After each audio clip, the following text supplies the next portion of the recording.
5. We start at 8:10. We go live at 8:10. Okay, all right, sir.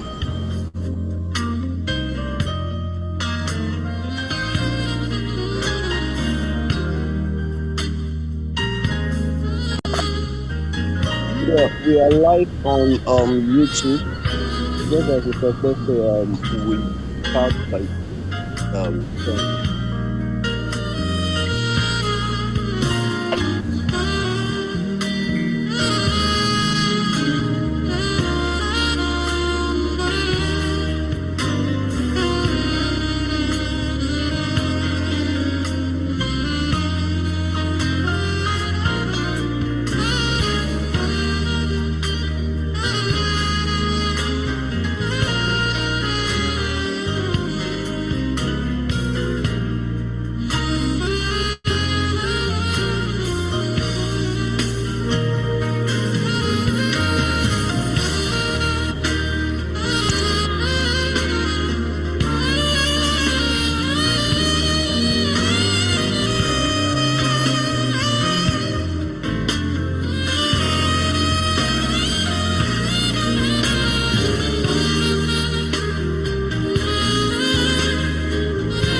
I hope we can get this jazz music. Yes, we can, sir.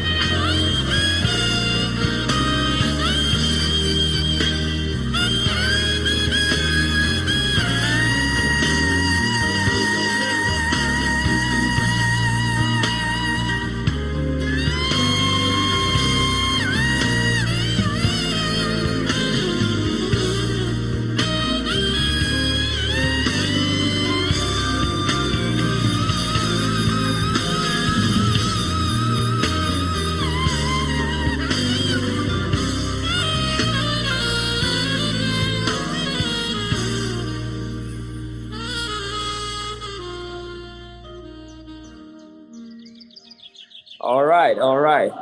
Good evening, everyone. And we're all welcome to this beautiful edition of the Church Media Bi-Weekly Forum.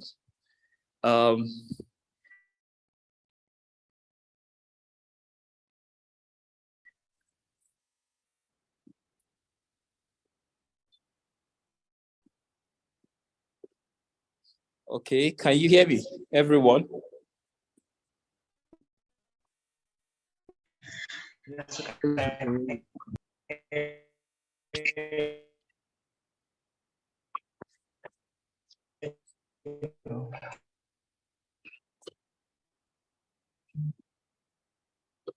Okay. I hope I'm not talking to myself. Can you hear me? Can everyone hear me now? Yes, we can hear you. I can hear you. Fantastic. Adura, can you hear me? Great. All right, good to have a platform today. I'm sorry I'm not able to come on an event, but it won't stop us from having a fantastic time tonight because we have a fantastic guest. Okay, just a short bio about Church Media X, then we go into the business of the day. A few of us are from the Church Media X platform, and we've seen what we're doing there. Okay, so our vision is to build a community. Don't forget that. A community of church media experts. Someone's trying to talk?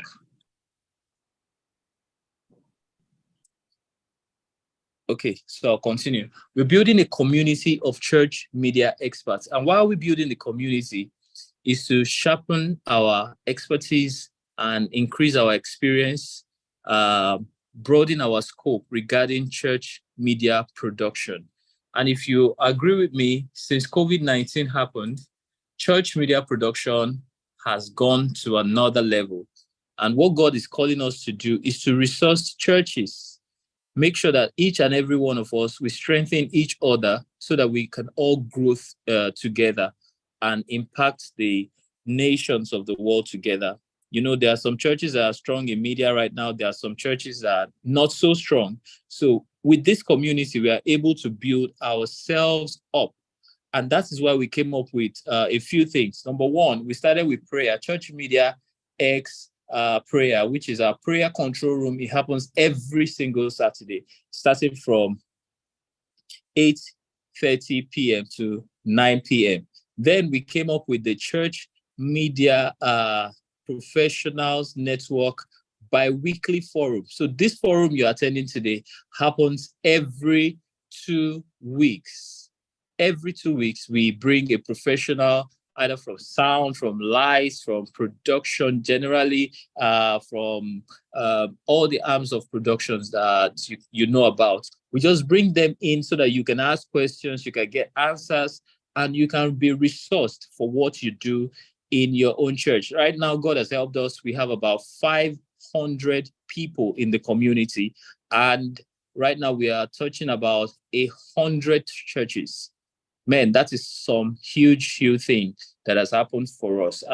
The community is growing, and we encourage each and every one of us that are in the community right now to spread the gospel. Let everybody come into the community so that we can help each and every. Now, today, I have with us a very, very wonderful friend and brother and boss. You know, he's the boss when it comes to sound. He knows it in and out. He's gone to the topmost top and he's been to the bottomest bottom. He knows what he's talking about and he knows what he's going to be telling us today. So he's none other than Mr. Adeife Ayodeji. Give me a second. I'm trying to run through some things. Okay, thank you. Now, he's an audio engineer with at least 22 years of experience. You heard that right. This man has at least 22 years of experience. He's going to tell us how he got into the industry very soon. He has worked with several individuals and organizations on several projects, including but not limited to sports, live shows, concerts, audio posts for film, TV series, reality TV productions, and broadcast audio. He has been working with MultiChoice for 12 years. Guys, this is not a joke. This man knows what he's doing. They've retained him for 12 years because he is on top of the game. He's been working for 12 years as an audio engineer where he supervises and manages audio aspects of TV broadcasts such as recording, editing, mixing, syncing. He also configures and manages OB-VAN audio equipment to the requirements of the specific projects, rigging up and mixing audio for sports events and corporate events with cutting-edge technology. When I say cutting-edge technology, this man is on the edge of that edge. He knows what he's doing. He also manages Real Mix Entertainment Engineering Ventures Limited as an audio engineer / consultant, where he does sound system design and installation for live events, concerts, clubs, places of worship, homes, corporate facilities, small, medium, and large venues, as well as training. Our guest today is passionate about solving critical audio and acoustic problems, and is excited to share his knowledge. Let me tell you, what is not on this bio that I read is that he also does audio mixing at The Experience, the largest gospel concert on earth. The largest gospel concert. He works on that also. Ladies and gentlemen, I bring to you Mr. Ayodeji Adeife. Please, with a warm round of applause, let's bring him on. You can unmute your mic and give a warm round of applause. Pastor Okwe. Thank you very much. Thank you very much, Pastor Okwe. You are going to be a pastor by force. I don't know where you came about the past story, though, but I will just accept it for now. Thank you so much, sir, for coming on at so short a notice. Thank you. All right. Thank you very much, Pastor Pe. So, how much time do I have? Okay. Do we have on this stream? Good. We're supposed to round up by 9, but we can get up to like 9:10 since we started by 8:10. So 9:10. So I'll give you some time to do some introduction, talk about how you got into the industry. Then we begin to tackle the questions up and down. Okay. All right. Shoot, you can go to how did you get into the industry in the first place? Okay, so to be quick, I started off actually being a pianist. I used to be a pianist in a Baptist church in Egbeda, if you know where that is. I know Egbeda. Exactly. There was one small church there called Egbeda Baptist Church. So I used to be a pianist there. From there, I went on to play keyboards with Winners Chapel.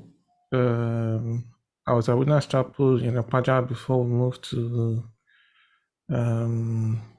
Kenaland. Yeah. So I was at Kenaland for a while. Then it was too far from where I was living because I was living in Egbeda and then they had moved to Otta and it was a bit far. It was a bit difficult then. Then I went to school, of course, university. Then I got back. I started working with Real Mix in Ogba. So I joined Daystar as a volunteer. But in the university, where I was playing keyboards as well, after a while, we used to have a lot of sound problems in universities. I'm sure if there's anybody who's still in school here, you probably know how. We didn't have the best equipment. I went to school in Ogun State University. So I was in a fellowship called Ogovasti Christian Fellowship. So we didn't have a mother church like Redeem or Christ Embassy, who had, some funding and they could have good equipment. We were like, the fellowship there, and we just had to make do what we had. And of course, sound was always a problem. But somehow I started getting interested in trying to fix the problem. So after a while, everybody just said, look, it's like you can fix this thing. So just leave this keyboard thing to us. You make sure that we are sounding okay. And that's how I started trying to solve the problem gradually. And then from there, I came back to Lagos after school, of course. Then I joined Real Mix, which was a big studio then. I think it was arguably the biggest studio in West Africa then. And then the only world-class studio in this region anyway. And then there was also Praise Foundation. Those who might remember that story. Praise Foundation was the professional PA rental company at that time. So I did training with Real Mix to learn about studio, and I did training with Praise Foundation to learn about live sound. And then the story I always said to people then was when I was training at Real Mix, my dad gave me some money to pay for that. But I was going to pay for Praise Foundation, I couldn't afford it, and my parents are not going to give me the money. So I went around town to different churches then. Then websites were just being new, and people used to distribute a lot of flyers in churches, if you remember how things used to be those days. So I went to different churches, and I'll take the flyers, and I copied down the email address, and I wrote email to all the different pastors asking for money to pay for Praise Foundation Sound Engineering School. And the only pastor that responded was Reverend Sam Adeyemi. He responded, asked me to come to his office. I came to the church. He didn't even see me personally. It was someone that pastor just said, okay, are you? Yes. Take the envelope. God bless you. Bye-bye. No stories, nothing. My God. So I carried the money and I was going to go and pay the money at Praise Foundation. But I branched the fellowship, and at the fellowship there was this guy who was a drummer whose sister had a baby and there was a problem. They couldn't pay for the child. There was huge crisis. So I put all the money in the offering envelope. And but somehow miraculously, somehow I was able to pay for Praise Foundation eventually. And then that was one of the reasons why I actually decided to stay at Daystar for as long as I could, and then I was at Daystar for so long, and I refused to join the workforce for pay because Reverend Sam paid for my, well, he supported my quote unquote ministry, right? And then over the years, of course, I learned a lot of things and I got opportunities. I worked with all sorts of artists from Pasuma to Kwanwon to Barista, then recording them in the studio.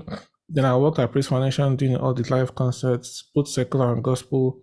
So I was grounded on a lot of things. And then in the studio, we started from, this was a transition from very old school, when you say talk of tape recording, transitioning from there to the modern of computer analysis. So I was part of the old school, part of the new school. Wow.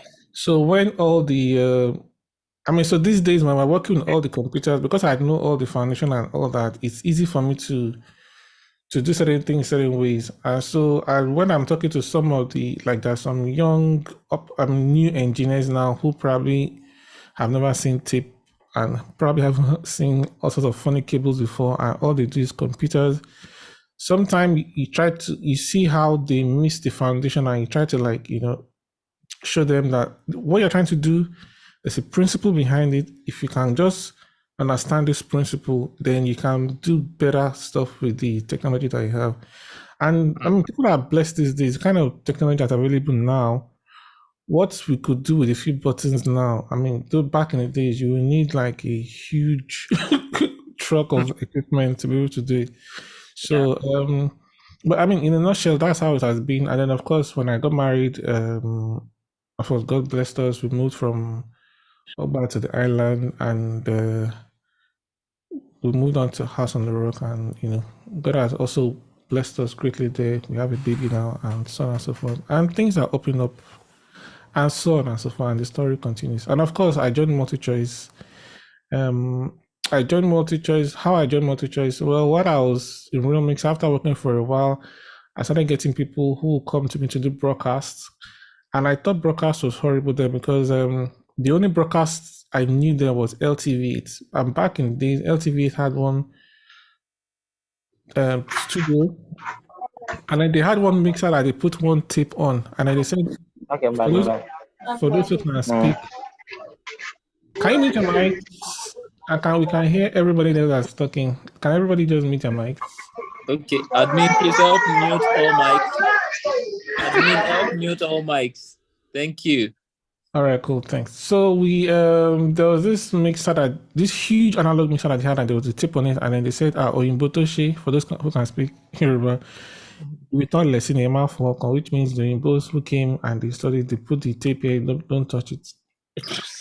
And so it was like that. But eventually, I started to do some broadcast work with Moabudu, Moments in Mo. So we recorded Moments in Mo, and I started to, get to see how broadcast was then.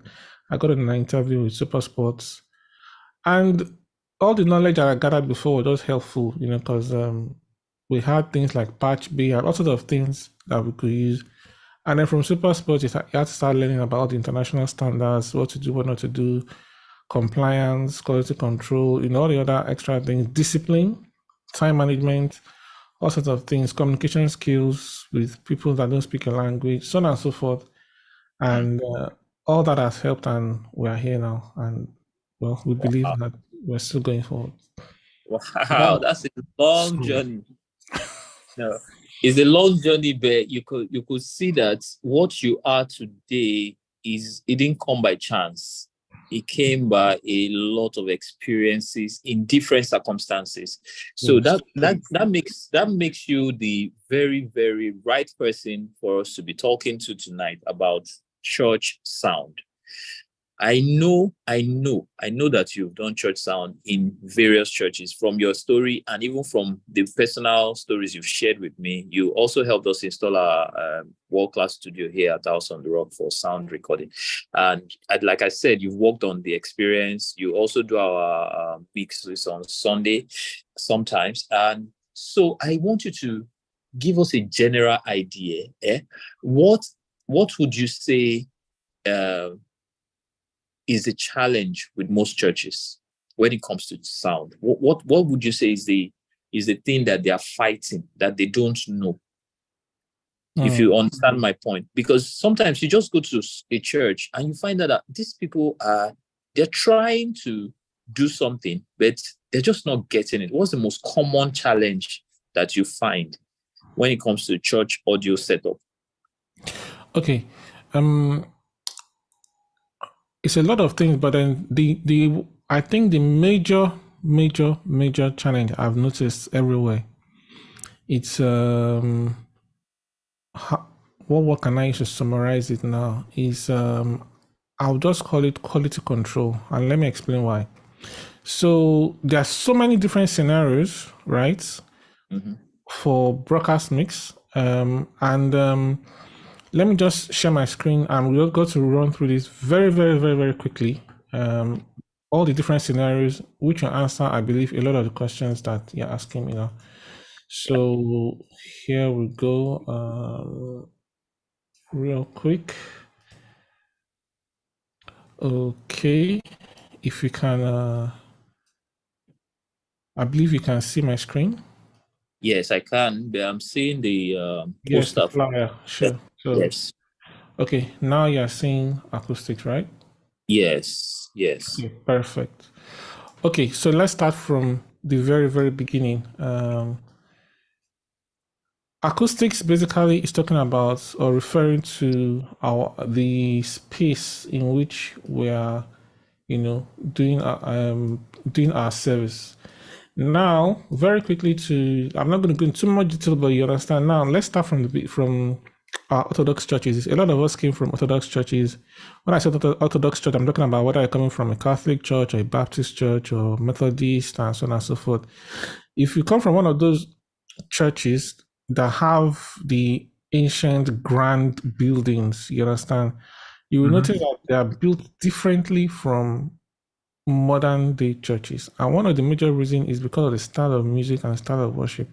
Back in the days, they did not have sound system, and the kind of music they were doing was hymns, right?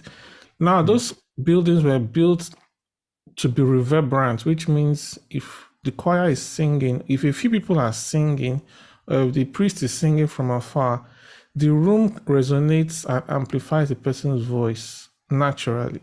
Okay, so because of that, the choir sings and everybody hears it in the room. The priest, leads a prayer, leads a chant, and then it just radiates all the way through to the entire space, and people can hear it, and people sing and all that. And that is what was the order of the day then. Fast forward to 2023, and even before that, things have changed. We have now people doing electronic music. People have brought in fast-paced, energetic music into the church. So we're having talking drums and all sorts of noisy instruments. If you put those instruments inside that same hall, what happens is just chaos, confusion. Now, if you put loudspeakers in the hall and you don't put them in the appropriate place with a specialist, you're going to have the same, because just like how somebody sings softly and the room radiates, you put speakers in there and then the room is going to radiate the sound of the speakers as well. So now if you're having all that chaos in your environment, there's nothing that you can do online. All that chaos is what you're going to capture and you're going to put online. Okay, so first things first, you need to know that acoustics is important, and that's why if you see the second picture on the side, you see that you are seeing. If you look at the picture on the left, what you notice is that the chairs are hardwood. You can see lots of marble and reflective surfaces. Yeah, the roof.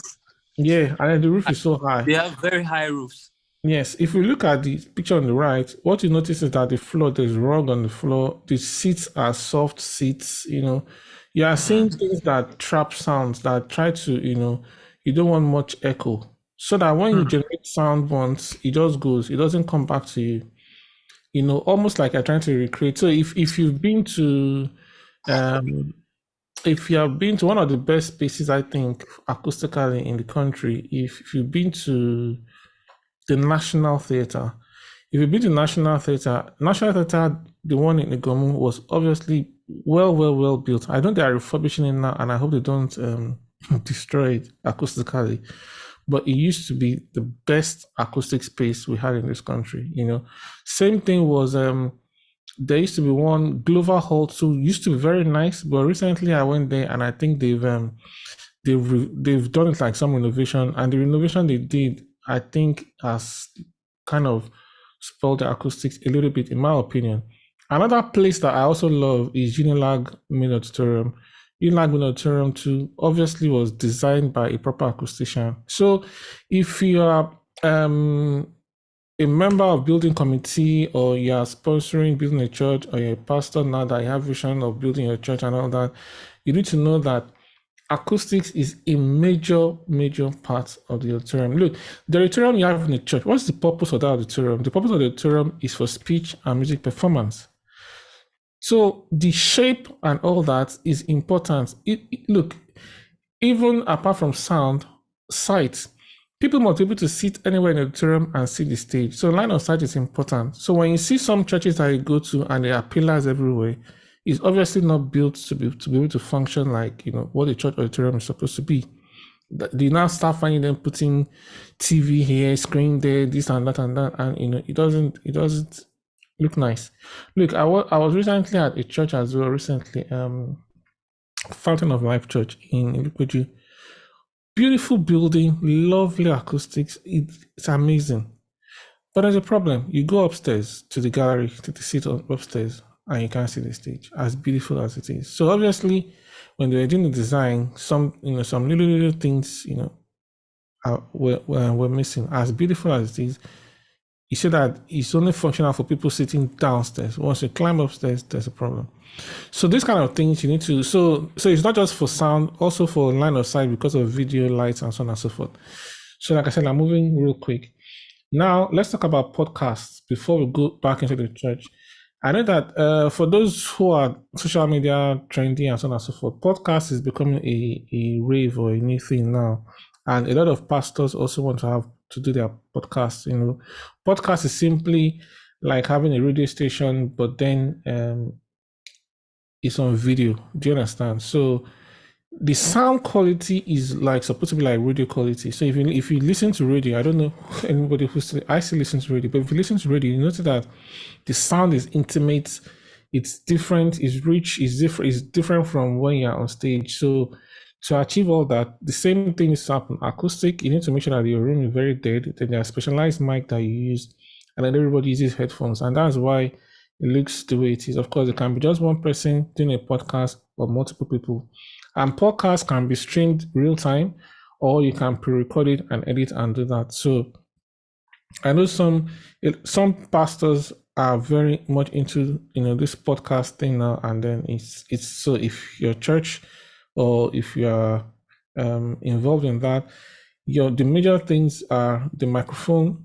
You don't need to use this particular Rhodes mic, but then the reason why I see a lot of podcast mics shaped in this particular is because they are dynamic, which means they are taking sound from just one direction, okay?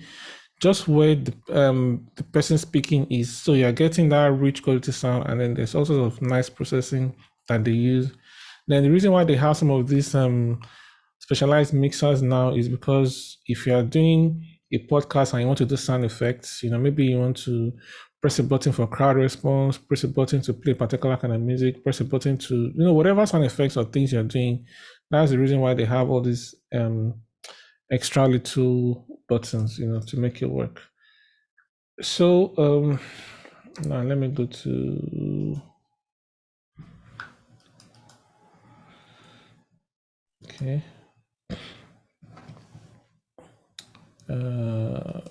Okay, good. So now let's go to the scenarios of churches. Of course, back in the days, what we used to use was an analog mixer, not digital mixer. So some churches are still using analog mixers till date. I know that. If you're using an analog mixer, looking at this scenario here, we have an analog mixer. We're presuming somebody who in a church where they only have one mixer, right? And that one mixer, they're using it to mix FOH. FOH means front of house, which means, okay, let me just break down. Front of house, in technical terms, is the loudspeaker facing the crowd, the audience. So if you're in your church, there'll be some speakers that's facing the audience. There are also some speakers that are facing the people on stage, like the musicians or the pastors and so on and so forth. So the speakers facing the audience is what we call the front of house. And usually the person mixing that front of house has to be within the audience so that you can hear what the audience is hearing. That's the only reason. That's the only way you can mix and make quality decisions to affect what they're hearing. I see some churches, they go and hide the mixer inside one cubicle somewhere. Now you're inside that place, you're listening to the mixer, your mix on some nice fancy speakers. You're not listening to what people in the room are listening to. And if you have not worked there long enough to be able to calibrate your ears, you notice that what you are hearing to might be nice, but what is happening in the auditorium might be totally different. In fact, if a speaker goes bad during the event, you will not hear it because you are locked up inside one room somewhere. But once you are in the auditorium with everybody, then you can hear what's happening. So that's what we call the FOH engineer. So in this scenario, we have an FOH engineer who is also streaming the event because the church doesn't have budget to buy an extra mixer. So usually what the guy will do, he will send an output from the mixer into preferably a sound card. I know, so this is representing a computer running vMix. I know a lot of people use vMix, some people use OBS. I see people do this, and that's a no-no for me. So because the computer has a tiny jack hole for mic, I see some people make some cables and plug it into that tiny little hole. I will highly recommend that please do not do that. Rather, get a sound card. Sound cards are not so expensive. Get a sound card that has USB cable, plug it into your system, and let that be, and then you connect your mixer to that sound card. That way you can see if it's clipping, you can also listen to it and be sure that it's working. Somebody said we cannot see your screen. Not true. We can see your screen. Maybe you should restart the meeting. Me? Oh, okay. The person that can't see. Okay. Restart the meeting. We can see your screen. You have analog mixer board. Yes. Yeah. All right. Okay. So, and then what I put here is like you can see a camera. The camera goes into a Vision mixer, which is for video. And then for some, depending on the kind of Vision mixer that you have, if you are using some of the high-end ones, some of them have XLR inputs. So you can actually run your audio cable from your mixer straight into the video mixer. However, some problems exist there. Some of these video mixers have settings, okay? And if you are not, if you don't go and cross-check some of those settings, you'll see that all the good work you're doing is messed up. Some of those settings are dynamics, EQs, automatic level control, all sorts of things. You need to disable all those things. You need to go nicely to your video people and talk nicely to them, go through the settings together, disable all that, and then make sure that you're able to look at their multi-view and then see your audio level and know that you're doing fine. Same thing with vMix. vMix also has some settings that are not good for live performance audio. They have settings that they've designed for maybe if you have a meeting, for small events or for speeches, they work for that. But if you are doing live event, they're not good for it. Some of those things are things like I think there's also like an automatic control. Same thing in Zoom. There's an automatic volume control.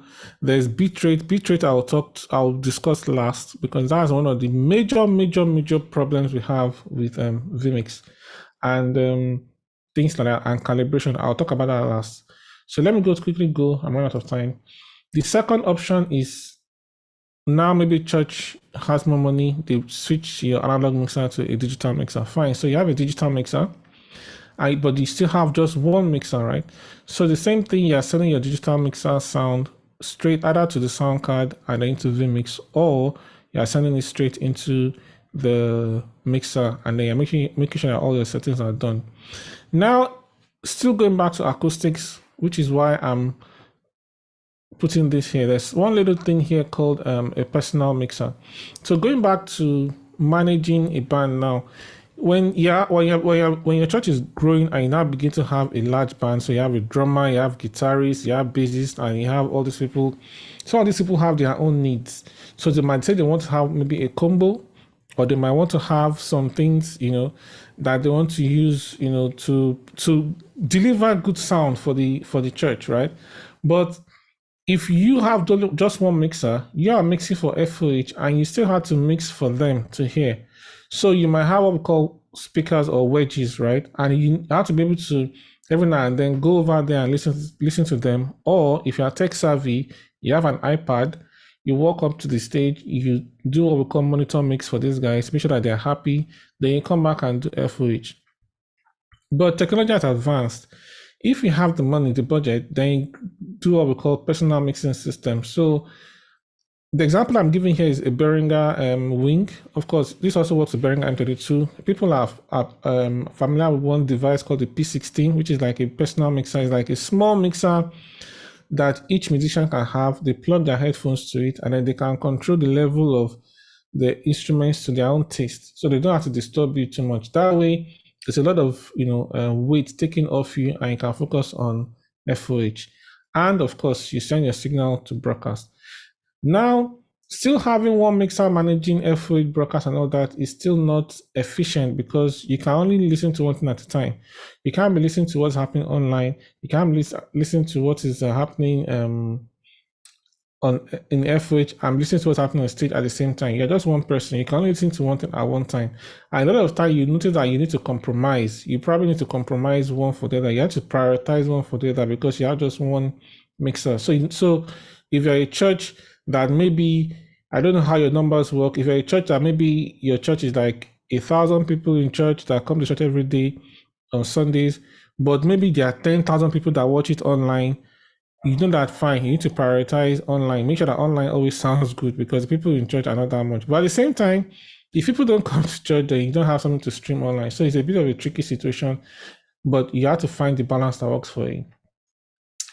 Now, let's say church has a bit more money. We have two mixers. So one mixer is doing FOH, the other mixer is doing stage, right? So this one is full-time, making sure that all the musicians and the pastor, everybody that's on stage is happy.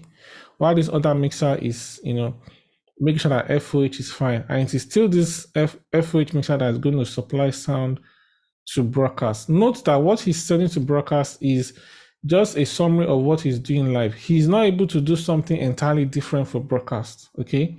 And some people I know some engineers who are happy and say that, oh no, my FOH mix, I send to broadcast, they're happy with it. Fine, you might be happy with it, but wait until the day you are able to actually do a proper broadcast mix, then you notice the difference that can happen. You understand what I'm saying? And one of the things that usually suffer is ambience mic, because when you're listening to a broadcast, which is another thing that a lot of people miss out. You watch online, you are seeing people in church. You can see 1,000 people, 2,000 people in church. The pastor is preaching, and then people are responding. The camera is showing people clapping, people jumping, but you can't hear the crowd.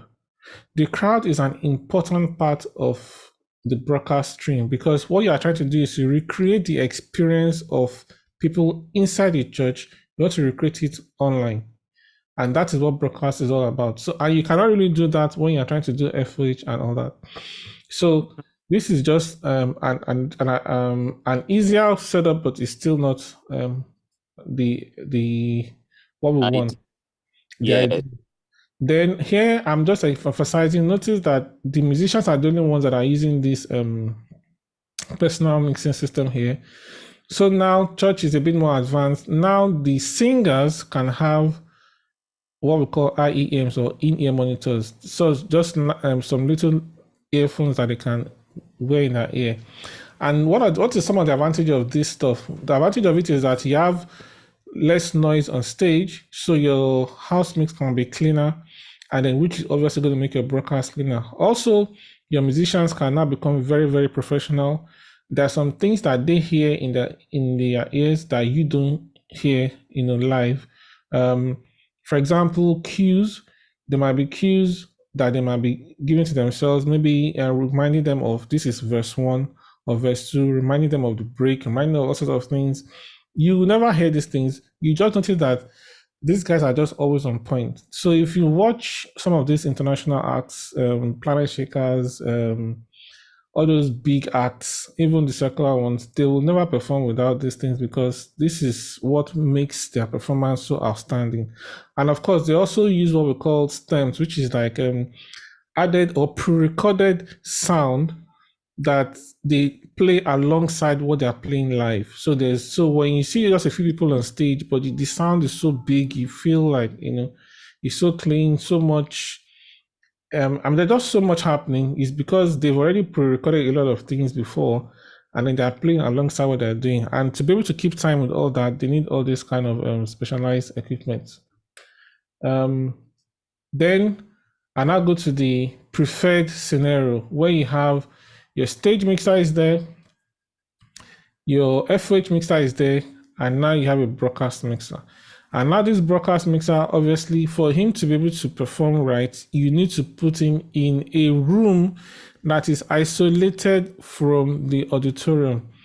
He's not in the same space as the auditorium because there's not proper division of labor. The stage mixer is on stage with the musicians and everybody performing and pastors. The FOH mixer is in the audience, listening to the same thing the audience is listening to, making sure that the sound is good for the audience, while the broadcast mixer is in a separate room somewhere. And now you are going to be using several things. Now, this is where all the extra work comes in. If you look at it, if you do a random sample with your friends these days and ask everybody, how are you listening to church music? How are you listening to service online? Some people will tell you, oh, okay, I have a TV at home with soundbar and I just use my smart TV, I connect online, I'm listening. Okay, fine. Some people will tell you, oh, I'm using headphones. No problem.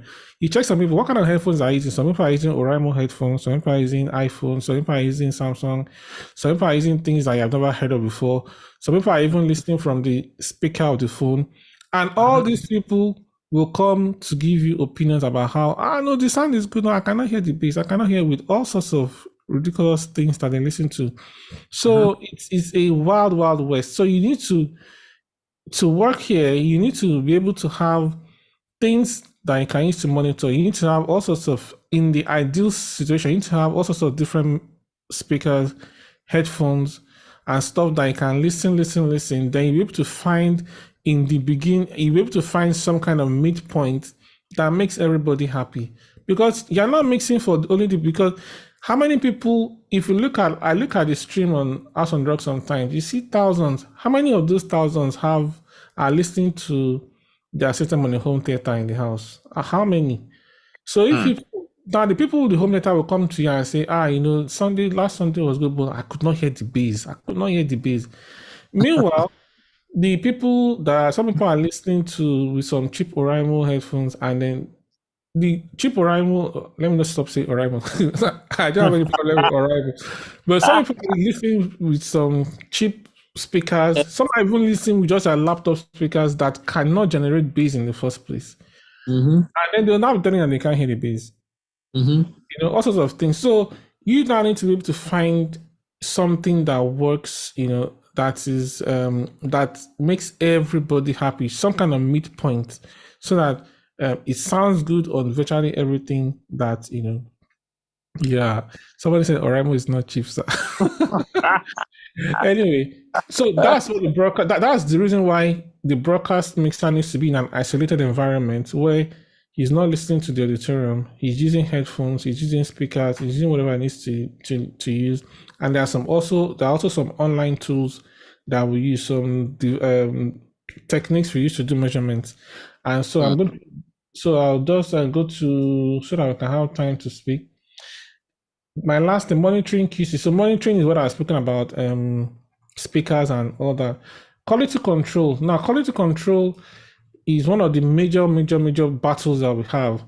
Now, if I go back to this scenario now, most likely, I don't know how it is in your church. Some churches, you notice that this sound card that connects to vMix, some churches, it is the IT people that are operating the vMix, okay? And this IT guy is not, he has not had any conversation with the sound guys, he has not had any conversation with the video guys, he's just IT. And he just makes up his mind to decide how things work. So he will just decide, oh, the sound is low, he will increase it. Then he wakes up at night and says, oh no, the sound is so loud, you turn it down. Meanwhile, you are trying to get a very sound mix, online. But this gentleman who generally thinks he's doing, well, is destroying the whole thing because he keeps turning up and down, up and down, up and down. And then people are going to be complaining online, up and down. And then everybody's going to come to you. Sound is bad. But it's because the IT guy who they don't know what he's doing is fiddling with the sound. Same thing happens with, in some cases, it might be the video guys that are running this. And because the video guys, respect the video guys, want to see pictures, they're happy. Sound is a bit relative. Sometimes it's difficult to know what is good, what is bad, so they just, it's low, they turn it up. So the audio guys need to be able to take control of this. And for the audio engineer to take control of this, there's something important he needs to do, which is called calibration, okay? Calibration simply means, how do I know that when I'm looking at my mixer, sound is at minus 18 dB on my mixer, it is also at minus 18 dB on vMix, okay? So you need to do, this is not the time to do that, but you need to calibrate, you need to send, the procedure is just send a 1K tone from your mixer into vMix, go to the vMix and check where the level is. When you are green, you want to be green in vMix. When you are yellow, you want to be yellow in vMix. So we want to make sure that once you are looking at your mixer, whatever you are seeing is what vMix is getting. And once you've done that calibration, you beg everybody not to touch it again. Same thing if you are sending your sound straight to the Vision mixer. You need to make sure you calibrate, because you're not going to be mixing, you're not going to be sitting beside this guy. They will be taking control of that. Okay, now still talking about QC, what's it called? YouTube and different streaming platforms have guidelines on how loud, because that's another problem. How loud should your sound be? How low should your sound be? So you notice that you watch your program and then you notice that you switch to one church, the church is louder than your own, you slow down to another church and you are too loud or too soft. So what is the guideline? How loud should it be? How low should it be? So what we use is a loudness meter. These days we use something called a loudness meter. I showed an example here. This is a free one that you can download, but when you download the free one, some functions are not available to you. When you pay for the pro version, then some functions are available to you. This you can put on your computer and then you can use to measure what you're doing and be able to make sure that you are meeting up with the loudness standards that are required. Minus 14 dB LUFS is what YouTube recommends, or let me put it this way, is what YouTube has put like a gatekeeper. And what is gatekeeper? Imagine what this is. Children are playing in a compound, right? And there's a gate, and the principal has said nobody goes beyond this gate. If you got out of the gate man either flogs you and you run back. So there's something like a compressor that YouTube has put. If you are not as loud as minus 14 LUFS, YouTube is not going to increase your volume. But if you go louder than minus 14 LUFS, YouTube is going to try and turn down your volume with that compressor. And when they do that thing, it's going to make your sound muffled. So if you are really spending a lot of time doing high quality sound, you want to make sure that you are close to that level, but you don't cross it, so that you remain, the sound remains clean. Then the last thing I'm going to talk about is bitrate, which is the major problem I've had with most churches and even some broadcast facilities. Because we are streaming online, there's bandwidth issues. Sometimes maybe because of you don't have enough bandwidth, the streaming is breaking and things like that. And whenever everybody wants to solve a problem in production, the first thing everybody goes to fix into, if they want to do anything, is audio. If they want to cut budget, the first place to go to is audio. If they want to change, maybe one screen is bad somewhere, they want to replace it, the first place they go to is audio. Same thing online. The first place they go to try and reduce the quality of the size of data that they're transmitting is audio. However, they really shouldn't do that, because the size of audio that we use is nothing compared to the video. So now on OBS and vMix, which is what people use a lot, there's something called bitrate for audio.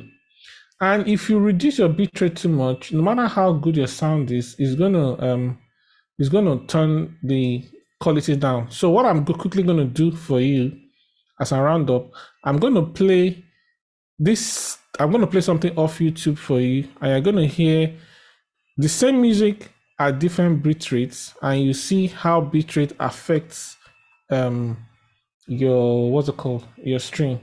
So I'm switching to YouTube now. Okay, I'm going to play this. So just listen to this what I play.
Okay.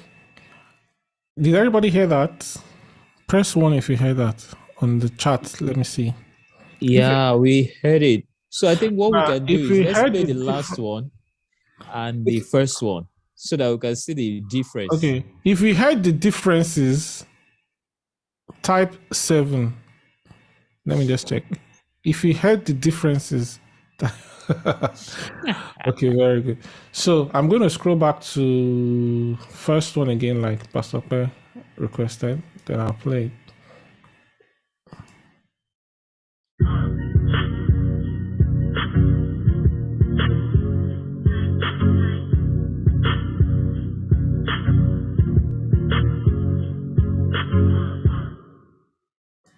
And please, I recommend, tell your IT people, whoever's in charge of your streaming system, go to 256. Make sure you're using 256. Okay, here we're going to just do a sample. Hold on, let me just go back again. So they will play the, yeah.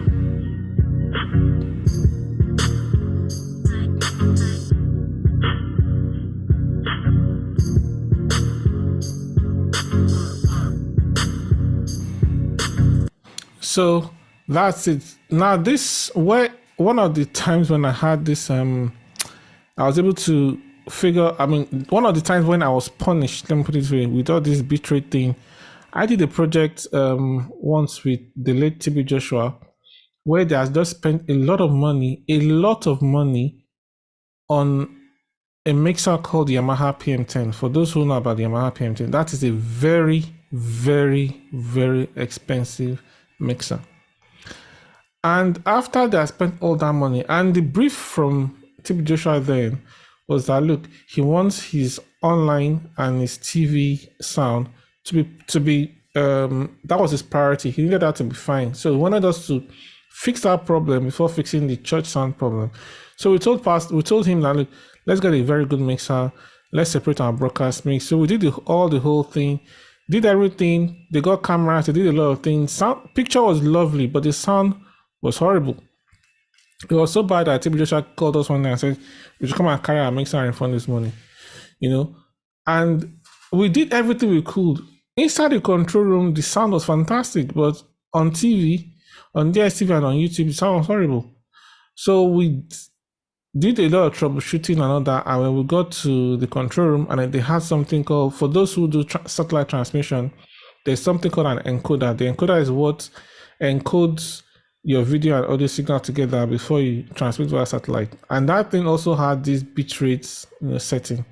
And the bitrate setting because it was new in its default state, was very low. It was about, I think I was on the lowest setting. So we could not, the sound can never ever be good. The moment we just changed the bit rate, and got it up to the maximum, it was night and day. I think everybody started coming out. What did you guys do? What did you do? What did you do? It was, night Wow. and day. So I don't know who needs to hear that, but I'm sure. I mean, yeah, a lot of the softwares, vMix and OBS, when you launch them by default, they are not. The default setting is not 256. I can tell you for that for sure. The default setting is not. In fact, I think OBS the default setting is 90 something or so. If I have OBS, I'm using a Mac here, so I can't run vMix on my Mac. But I know that the Okay. default setting is 90 something. So you need to make sure that, after making sure your acoustics, your sound, and all the work you've done, you need to make sure that your bitrate setting is at 256, and that will give you your fine, good quality on YouTube. Otherwise, everything you do is just almost a waste of time. I think I should stop there and start taking questions. Thank you. Let me stop sharing. Oh, fantastic. Thank you so much. I believe this is a masterclass. A few people have shown their appreciation for what you have taught us today. Okay, so I have somebody here. The person's name is Stanley Oliver Twist Jr. because he sent 5 questions. I asked for 1 question. So let me see. I'll pick from 1 to 5. Let me see which one. Number 3. Which speakers will you recommend for church, sir? Product, if possible. Which speaker? Like I told you when we had our pre-conference chat, that on this our training that we're doing today, we have people that use their iPhone to stream. We have people that use analog systems. We have people that use digital systems. So I want you to just pick somewhere in the middle there where you just recommend a few things.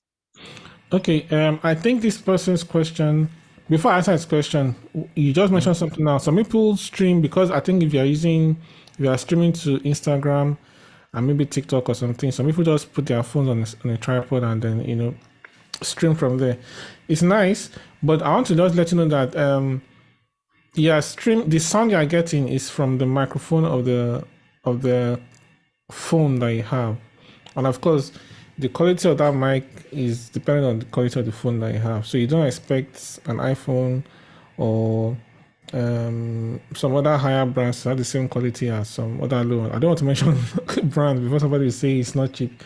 However, the position of that phone is very important.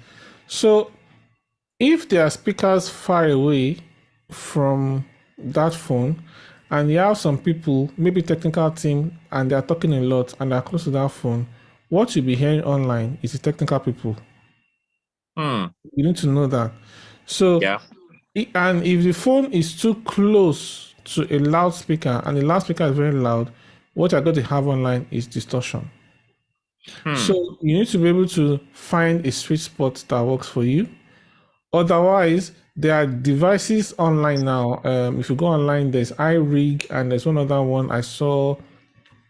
I can't remember the name, Q something, where there are devices that have lightning cable for iPhone or USB-C for other devices, and then they can plug in XLR, so you can take clean sound from your mixer, FOH broadcast, and put it in there, and then you're still using your phone camera to do the stream, and you're having good quality.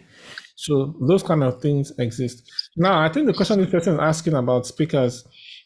It's difficult to just tell you what speaker to buy because speakers don't work in isolation, like I told you before.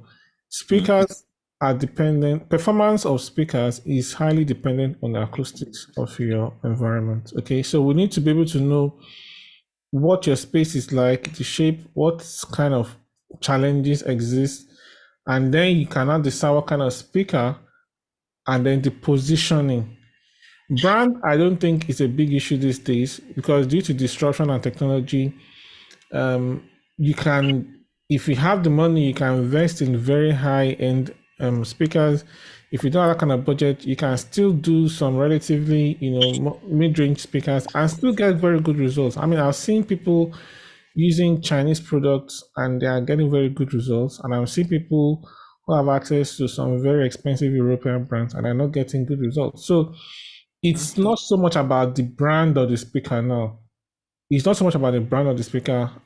I'm not a brand ambassador for any speaker, but it's not so much about the brand. It's more about knowing the situation that you have and putting the proper, and then being able to find the particular kind of speaker that works for you and positioning it in the right place. And that's what you really need. So I'm sure that a lot of consultants, I'm seeing some people on this chat who are good consultants. But I mean, if you call me, no problem. I mean, we'll talk about the money. You can come to your church, look at what is happening, and then be able to recommend. Like I told you, I don't sell speakers, so I can very easily tell you what you need. Then based on budget, we now decide. I mean, if you want to buy the expensive European ones, if you want to buy Chinese ones, and then of course, you know that if you're buying some Chinese brands, if you overdrive them, they will die easily. Usually my own style of system design, if I give you too much power, hoping that you will never use up the power for your auditorium, the system will last long. But then this is still Nigeria. Power, maybe electricity, if your electricity in your building is not done properly, some things can still get damaged and so, but it's difficult to say what speaker you need without knowing what your space looks like. Fantastic. Okay, so I have another question. Somebody spoke about delay. How do we solve delay on audio lip sync in the video? Okay, very good. Yeah, so that lip sync, usually most of the time, sound is faster than video. Most of the time, okay? So solving that, if you have a digital mixer, your digital mixer will have a delay setting where you can use to slow down the sound to match with the video. Now, having said that, there's something that's very, very important for you to have. You need to have a proper production monitor. That is screen, okay? And that production monitor, if you are running a very professional system, you need to have like, let me just put this, okay. Let's go to that scenario where we have your mixer going in, audio mixers feeding into the video mixer, right? The video mixer supplies SDI into a production monitor, okay? Now, that production monitor has what we call an embedded signal, which is your audio and video signal embedded together. And that is what is going online. Now, you need to be able to listen to that source. So you need something else, which is called a de-embedder. That's something that breaks this same thing, breaks it apart again, so that the de-embedder sends sound to speakers, and then you can see the picture on screen. Now, when you have that device, that setup I just explained, that is the only time you can actually confirm lip sync. Because what I see some people trying to do is they're trying to confirm lip sync online. That is after the signal has gone online. The system, you might be in sync in church, and after it has gone online, after it has gone online, coming back down, it can go off sync because of data with somebody else. And you might now stop the stream, replay the stream, and then it becomes in sync. But you need to first of all know that you are in sync from source, from church. And that way, the only way you can do that is doing that whole, having a production monitor with an embedder and the embedder. Then if you feel the sound is what's it called, far ahead, a professional sound mixer has a delay that you can use to adjust. If you don't have it on your mixer, vMix can do delays, OBS 2 can do delay. You can also put in a delay on the streaming system that you're using. But that usually we'll prefer to do it on the audio mixer. And that's how we do lip sync. Upper, I can't hear you. I muted my mic. Yeah. Okay, so we have a question from Samuel Sheon Hazan. Do you see the question at your end? We use a Behringer X18 and connect via USB to our streaming PC, okay? We use one of the auxiliary buses for stream mixing. I usually go out to a quiet place to check online sound. Will connection with XLR to a sound card to the PC give us a better sound? Okay, what I've done is fine. There's no issue. And I saw what you're saying. I said you usually go out to a quiet place to check your online sound. Can I quickly do this demonstration? Going out to a quiet place to check your online sound is okay, but there's a more scientific way that I think you should do it. So I'm going to quickly, very, very quickly set up something for you guys to see. Well, you can read my that question while I'm just setting this up. Okay, fantastic. Let me take those that have been here before. Let's give them priority. Let's give those that have been here early.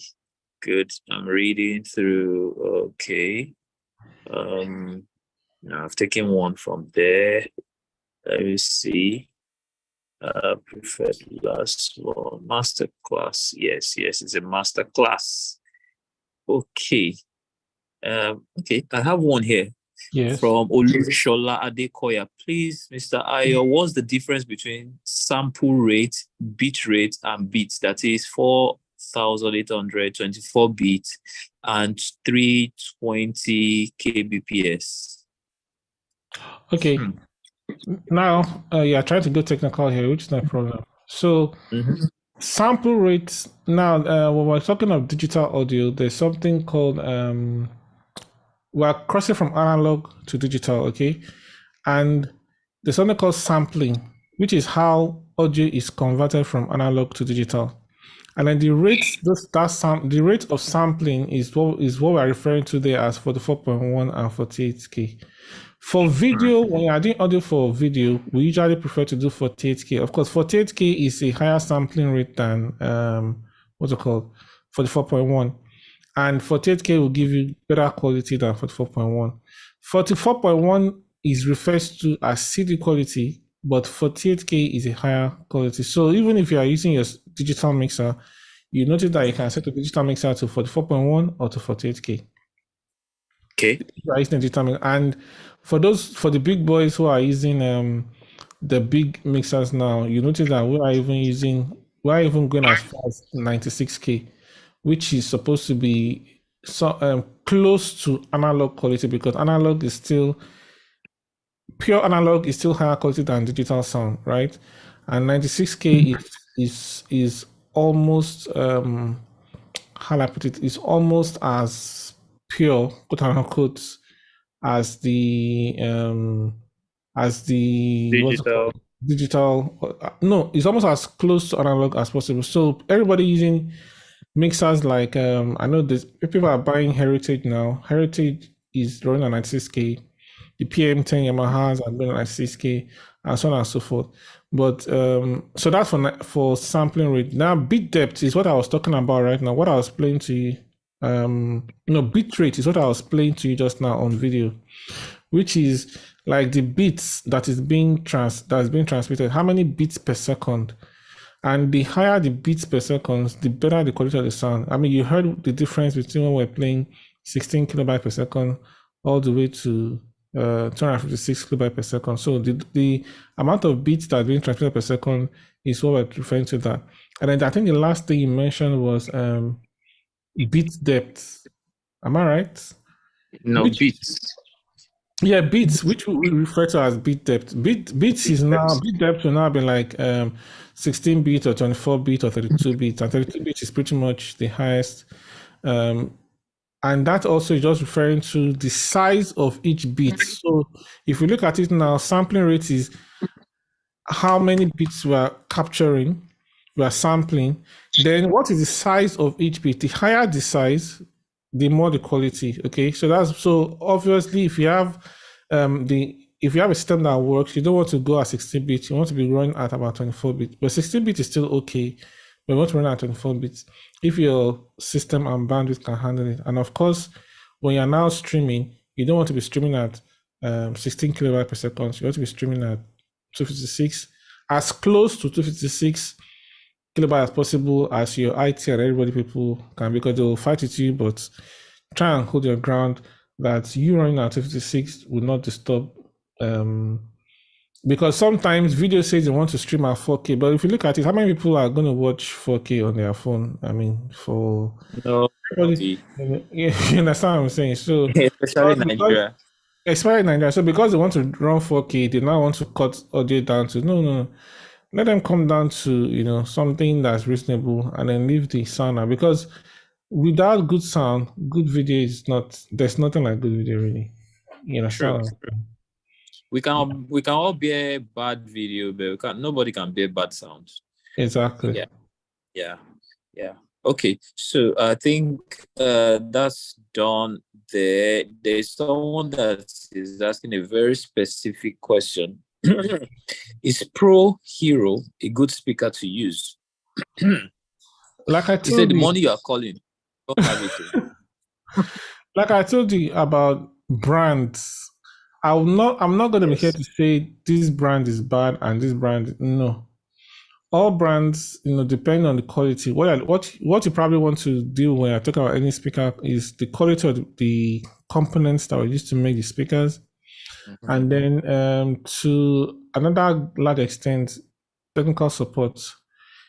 Because there's no point buying, not that there's no point, but it's difficult if you buy a very expensive product, and when it goes bad, it's difficult to find somebody to help you fix it or to find a spare part to replace it and things like that. So you want to find a balance between having a product that there's enough technical support here in Nigeria, or there's enough spare parts easy for you to get, and then you be able to, something that also meets with your requirements. Because another thing some people do is you buy a product that's not very strong, but then you don't buy enough to meet up with your requirements. So obviously you're going to overuse the already poor quality that you have, and then to get bad again. So you have to be able to balance all that, make sure that whatever you're buying is more than enough, preferably, so that you never push it to the extreme, and that way it tends to last longer. But when you buy something that is barely enough, then your amps are clipping red every Sunday and things like that. Before you know what's happening, all the money you spent, you have to spend it all over again. Okay. Fantastic. Okay. So somebody said, please, don't forget the setup that you want to. I'm doing it right now. Don't worry. I'm almost done. Right. I know you want to. I'm just gonna. It's what I do. I show some people how these things work, and then and I think some people are beginning to use it, and I think it's the best way. It's just what needs to be done, really. Okay. So I'm almost done. Just doing some sound check in the background that you can hear. Samuel, Mr. Stanley Oliver Twist said we should take his question on simulation. That's his most important question. Can you recommend any sound simulation software? Sound simulation is what is simulation in the first place? So simulation I'm talking about in different scenarios now. What are you simulating? Are you simulating a building? Because there's a software called EASE, which is for acoustic simulation, which means someone that has built a building, or before they've built the building, they give you the what's it called? The AutoCAD files and so on and so forth. You can put it in you can put the building in a software and check the acoustics. Is there echo? If there's echo, how can we solve this problem? How many acoustic panels do we need to do? Blah, blah, blah. It will give you all that guideline before you actually execute. So you know that you are doing everything properly. The other form of simulation is when you buy sound systems. So there are some general software. There's also Ease Focus and some other ones whereby you can position a sound system in a virtual environment and measure the performance of the sound system. And I think these are things that it's not something I can just do. It's a long process that we need to go through. So that is a bit of a specialized class, but and why I said it's specialized because I bought an Ease software many years ago, almost 10 years ago when I bought it. Then it cost me about 600K then. If you want to buy it now, it's in the millions. And I just paid another 2 million to do a course on it. So you understand why I say it's not something that I can easily just master class. It's something that costs, that costs money and time to learn. And I'm willing to teach if you're willing to pay. We organize master classes. We are planning something. So people will have to pay. This one is a free consultation. So please, there are some things that are way above this consultation that we're doing now. Don't worry. The big ones are coming. Yeah. Okay. Yeah. All right. Okay, so are you able to do that setup now? We have about 5 minutes to wrap up. Okay, so I'm going to share my screen now.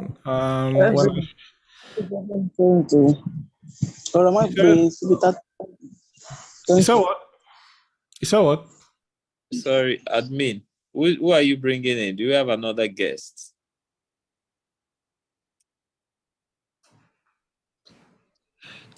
Okay, please go on, sir. Okay, so I'm almost... Okay, so I'm going to share my screen now, and then now when I'm sharing my screen, it's going to be a little bit scattered, but just bear with me the way it's going to look, okay? All right, so here we go, share screen, share desktop. Okay, I'm not sure I can see where the Zoom chat. Okay, if you can see this whole plenty screen, just type 4. That's something to know. Okay. I'm sure you're seeing a whole lot of things. All right, perfect. Okay, good. So let me explain to you what's happening before I open up the sound, okay? Yeah. So this software, let me just pause this. So this software here is called ULean. It's a loudness meter, the one I showed you earlier before. I'm sorry about that, please. I got disconnected or reconnected. Okay. This software is called ULean. It's a loudness metering software. So what this is measuring the perceived loudness of sound. It's different from PPM. What you have on your mixers all over is PPM, which is a peak performance meter. That is measuring the capacity of performance of your device. So even though it translates to loudness, it's not translating to the perceived loudness like how the human being perceives loudness, okay?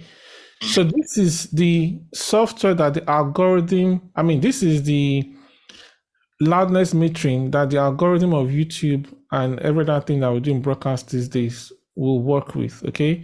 If you are doing something for TV, there's a standard called the European Broadcast Union, EBU, which tells us to operate at -23 LUFS for TV. LUFS means loudness units full scale. And YouTube is telling us that -14 is where their gatekeeping is. So when you're mixing music or whatever you're doing for church, you want to be around -14, maybe cross a little bit once in a while, but you don't want to go too far from here. And if you are too far down from here, you'll be perceived to be too low. So I'm using a software. Now this is just in the background for those who are interested. There's a software here called Loopback. It runs on Mac. I'm not sure if it runs on Windows. So what Loopback is helping me to do is I'm capturing sound from an application inside my Mac and running it through this device, through this application. And this application is what I'm going to use to transmit it into the loudness meter. And then, of course, this one is just my housekeeping in the background. So now I'm going to unmute so that you can hear. So you don't need this, it's just for my sound card. So now I'm going to play, we're just going to very quickly run through different churches online. So this is Joel Austin, and this is speech now, this is not music.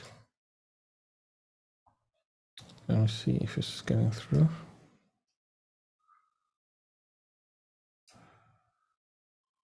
Oh, okay. I turn this off. We've been arguing our whole life, is Jesus white or is he black? About that time, Jesus stepped up and said, Buenos dias. Say it like you mean it. This is my Bible. If you can hear Joel Austin preaching, type 3 for me. I can do what it says I can do. Today, I will be taught the word of God. I boldly confess. My mind is alert. My heart is so what I need you to look at now, I will never be the same. In Jesus' name. Look at this. God bless you. Okay, you can see that I want to talk to you today about if you only this knew. is where We all go through disappointments in life and things we don't understand. Let me see if Sometimes I can we find make mistakes. And let me see if I can find music performance in this service. No. Okay, so I'm going to go to Amsterdam, which was a conference that was held in Amsterdam recently. It's music performance. Okay.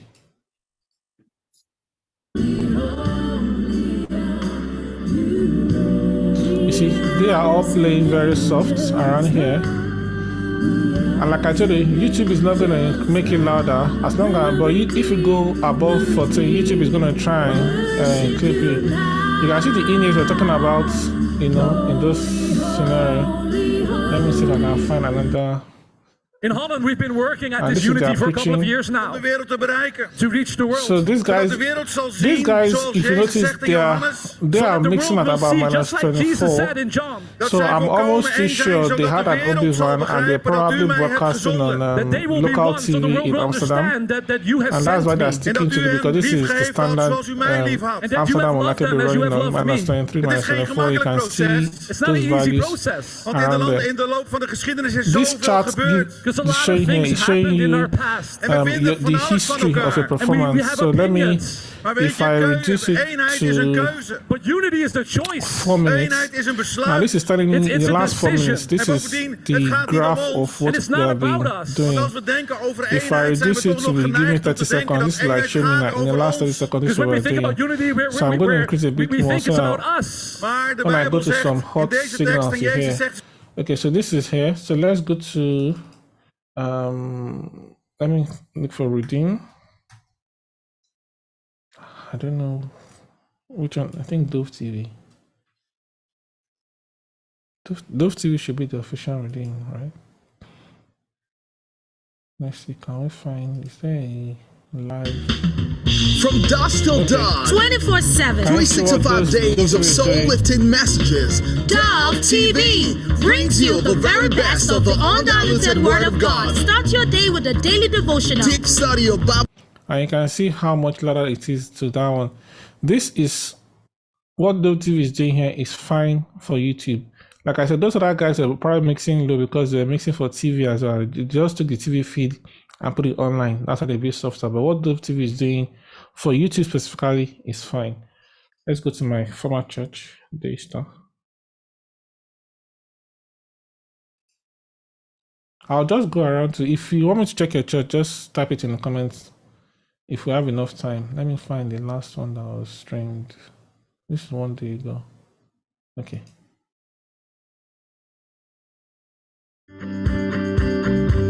This is a montage. Let's see.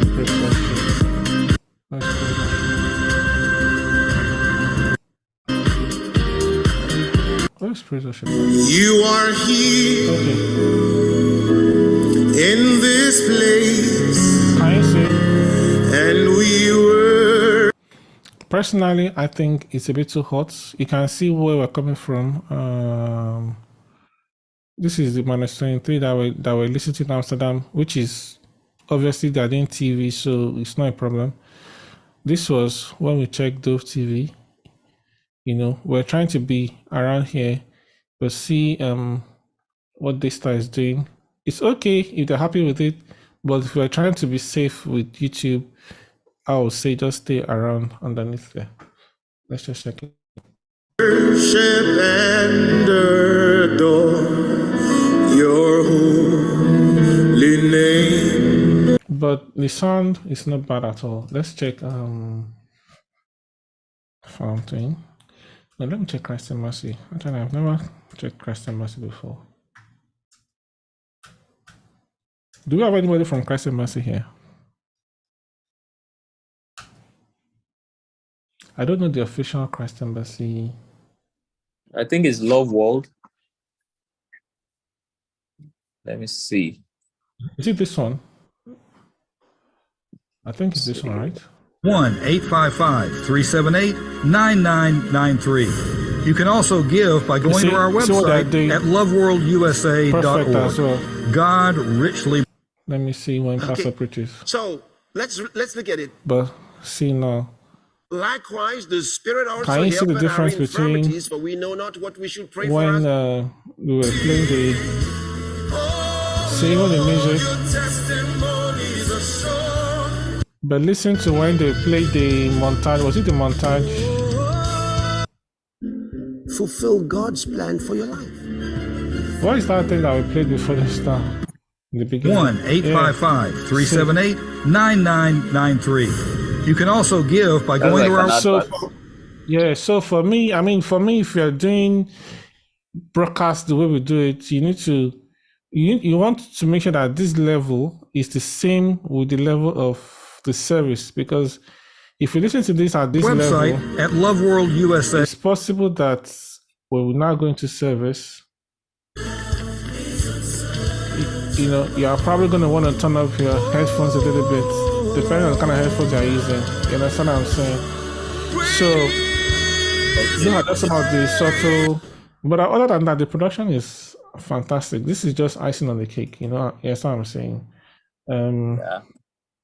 Let's check House on the Rock. If you want me to check a church, some people have dropped comments, so you need to check the comments. I'm looking now. Okay.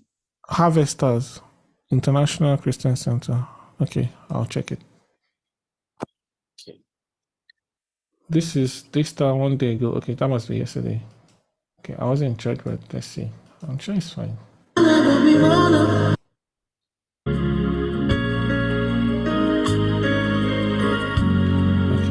this is... You open doors for you, pull down mountains for you, cause light to shine on your path. If you know that is your testimony in this service, I want you to go ahead and thank God for it before we... Let's look for praise worship. All things are possible when we believe. Oceans, they are breakable when we receive Yahweh. So same thing, slightly too hot, but it's fine. Harvesters. Okay, let me quickly look for harvesters. How much time do I have? Okay, we have. Let's just do everything in 5 minutes. So like the gentleman that was telling me that he had to go outside to check and this and that. So if you have this kind of setup, with you, you don't need to go anywhere. Once you just check your meters and you're fine, trust me, you're fine. Okay, let's quickly do harvesters. 13 hours to go. Okay, let's look at that. Lord, like you, Jesus. Thank you for putting us. Thank you for. Okay. Over the last of blood. I love your voice, Jesus. You have now, if you listen to this, what I'm hearing in these harvesters, if you listen to the sound carefully, you notice that it's sounding almost like there's a bitrate issue. Because if you listen to the high frequencies, it's sounding like MP3, right? And that's one of the things that gives away that, because the highs, I don't know what mixer they're using in Harvester. I think they're using a Yamaha mixer. So if you're Harvester and you know your mixer, just point it in. I'm sure your sound quality is better than this, but you can hear that it's sounding like it's kind of heavily compressed in terms of maybe the quality has been reduced. And this is part of, I suspect there's a bitrate cap that they yeah.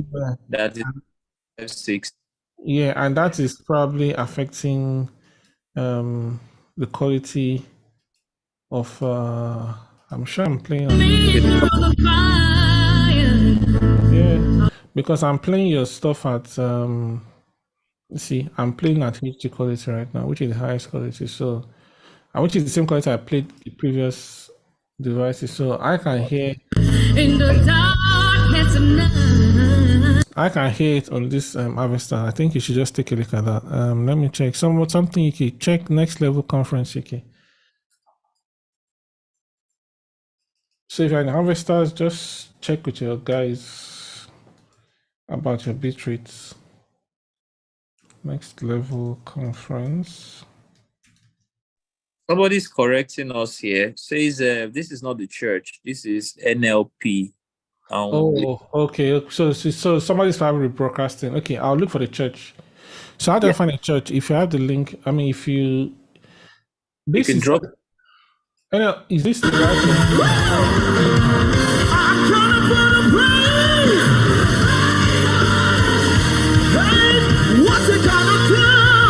You see, this sounds really nice. It's okay. And one of the things I even love, you can feel the energy of the crowd. You know, obviously, the camera hasn't given me the audience yet, but it looks like it's a bit of a large audience. But it sounds really nice.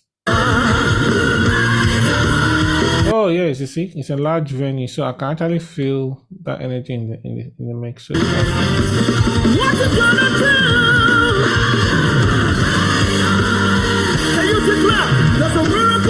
okay, so let me look for Harvesters again. Harvesters. You were correct. It's Harvesters you saw the first time, but the name of the program you worked on is NLP. Okay. So what's the difference? Because I just looked at the last stream, because this one says NLP is one of the programs in Harvesters, but it's still Harvesters. Okay. So this says I'm looking for a stream that was maybe like last week. Because I'm seeing 2 years ago when I go to their, if I can find like last week Sunday. Okay, so this says streamed 1 day ago, right? Leading perception sermon. But that was probably not the service, Abby. You can do Harvesters like the next one. The next video, making Jesus famous. Making Jesus famous. Okay. So okay. Yeah. So let me start. Let me go into the word today. Okay. I just have limited time. This morning I will be teaching on what I call making God famous. What a time to be alive. So what I can hear here is noise. I don't know if it's cable noise or if it's because you can hear that hiss, lots of hiss compared to other things I've been listening to. Making God what? Making Jesus famous. And then because of the kind of mic he's using, obviously, and he's speaking with a lot of energy, the capsule of the mic is clipping, and you can hear that, distortion just slightly, if you understand. Making Jesus famous. So let's look for, is there music performance in here?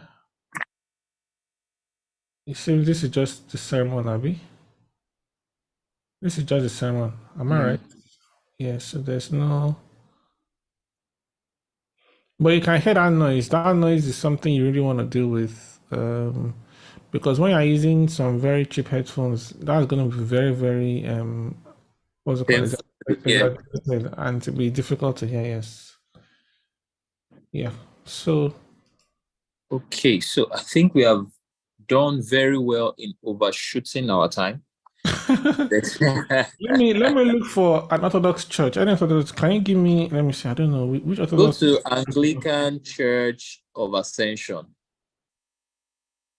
Anglican Church of Ascension. How do you spell that? Okay. Yes. The one Yes.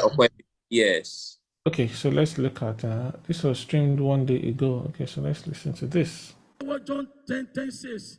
He said, "The thief cometh but to kill, to steal, and See to what's destroy." happening here? He said, "But Sound I is have come to give very, you life very and low to give compared it to to everything we're And I coming pray from. for you. Abundant life will be your portion in the mighty name Then of they Jesus. started increasing it.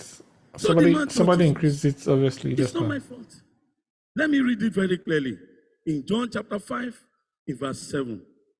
The Let me impotent see. man Let's go answered for him, the bits. Let's see if "Darkness that have covered your glory, I most likely the IT man has increased the volume. Did you hear the difference? that I command, let it clear off in the mighty name of Jesus." Father, we thank you, Lord. Now, can you also hear that we're not hearing much of the audience response as he was praying? So these are things you want to pay attention to.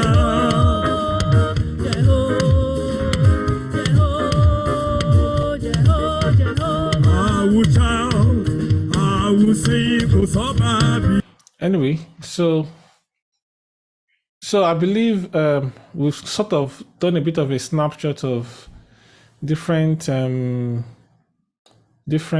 what's it called, music, online streaming of different churches. Yeah. Some of the popular ones we know, some of the not so popular ones, and then you'll be able to see the difference, the comparison. And like I told some people in some class I did some time ago, one thing about online streaming is that before COVID, if you go to a church and the sound was not good, it took you a bit of an effort to get up, go outside, enter Uber, go to another church or whatever. But right now, somebody's at home streaming. You just one click of a button. Do you know how many churches we visited just now, home and abroad, in how many minutes? So you can imagine somebody listening to a church and they're not happy because of cable noise or because of something. You just one click and they've left Nigeria. They're already in the US. You just one click and they've left and they're already somewhere. So you cannot afford in 2023 to joke with the quality of your live stream. Thank you very much. True. Very true. Fantastic. This has been one of our best forum, practical live session right there, and a bit of teasing about the the trainings that people don't have. People of God, you need to be trained. It didn't come by just being in church and doing the work there. It came by being in different scenarios, achieving experiences, and plugging yourself into the trade, into the skill sets that you're trying to acquire. You can see he mentioned something about getting a training for 2 million. That's because he loves what he does, he's passionate about it, and he's ready to get better at it. So those are the things I want you to take away from today. And if you look at what he also said, there are tools. This is something you have to know. There are tools that separate the masters from the upcomers. So you want to plug into the minds of people like this and let them mentor you, let them train you, and bring up your church media to the level that will make God and heaven happy. Whatever level you are at now, God is happy with you. But if you change that level and take it higher, He's going to be happy with you even further. So I want to appreciate every one of us that have been on this stream today. Thank you for your patience. We were supposed to do 1 hour, but because of the value we were getting, we've done almost 2 hours. Thank you so much, Mr. Dave. Thank you. I had this idea a long time ago. I told you about it and you were like, fantastic, let's do this. And today you are here on the stream and everyone has gotten some value. Okay, guys, let me remind you, this video is going to be up on our YouTube. We're currently on Adura Migba MC Olayinka's YouTube right now, streaming live because we couldn't get our own up. But after today, probably tomorrow, we'll be on CMX. Just go to youtube.com/churchmediax, and you'll find the video there with all the information and the details that was shared today. So we want to appreciate every one of us that made this possible, especially Mr. Bassi. He volunteered his Zoom platform for us to use today. Thank you so much, Mr. Emmanuel Bassi. I want to appreciate Adura Migba. Adura Migba is the co-founder of Church Media X. He's an excellent partner that I have in this journey. And I want to also appreciate everyone from the Church Media X WhatsApp group. If you're not there, I don't know where you are. You need to be there quickly. A lot has been happening there, and this is one of the fruits of what we are doing there. Should you have any questions, drop them in the WhatsApp group. We'll reach out to you. We'll get you sorted out. And if you want your church to go to the next level, you need consultation. Okay, call me. Reach out to us in the Church Media X group. We'll connect you to the professionals to get you sorted. Mr. AY, do you have any last words you want to share with us before we finally shut down tonight? I think the last word, just like you said, professional help is important and valuable. I know some churches are able to afford employing professionals.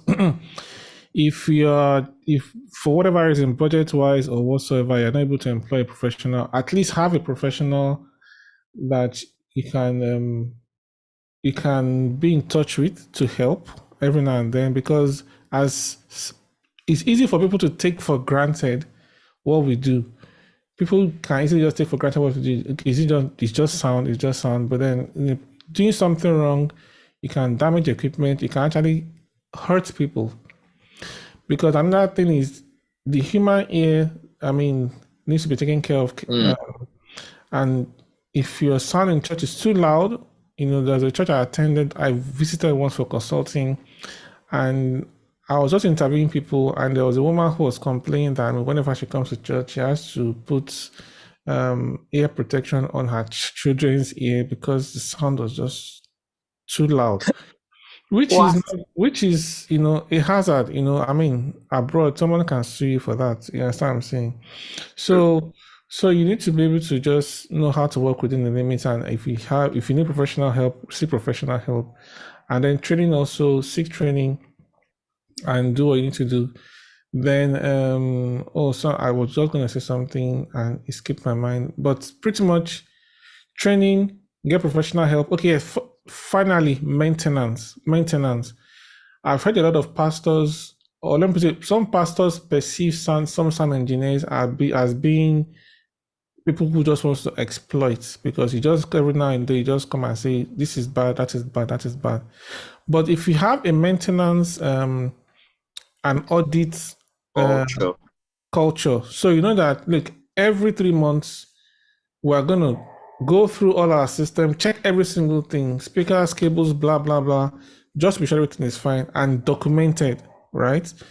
That way you're able to develop a culture, you're able to preempt things before they go bad, and then you're also able to set up a plan for increasing or upgrading your system, and management will probably see you as serious people.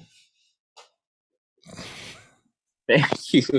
True, very true, because most of this equipment are very expensive, and regular scheduled maintenance is required to keep them in top shape and to get them to last longer. You get all the value for the money that you spend. Okay, thank you so much. I don't want to keep us beyond this time. I'll appreciate you once again, Mr. AY. Thank you so much. Thank you, everyone. Have a fantastic week ahead, and see you at the next one in 2 weeks' time. You can let us know in the WhatsApp group who we should bring. I'm very happy to follow your recommendations. We are very happy to hear from you. Thank you so much, sir. Thank you. My regards to your lovely, lovely baby and your beautiful wife. I will. Thank you so much. All right. Good night, everyone. Have a fantastic week.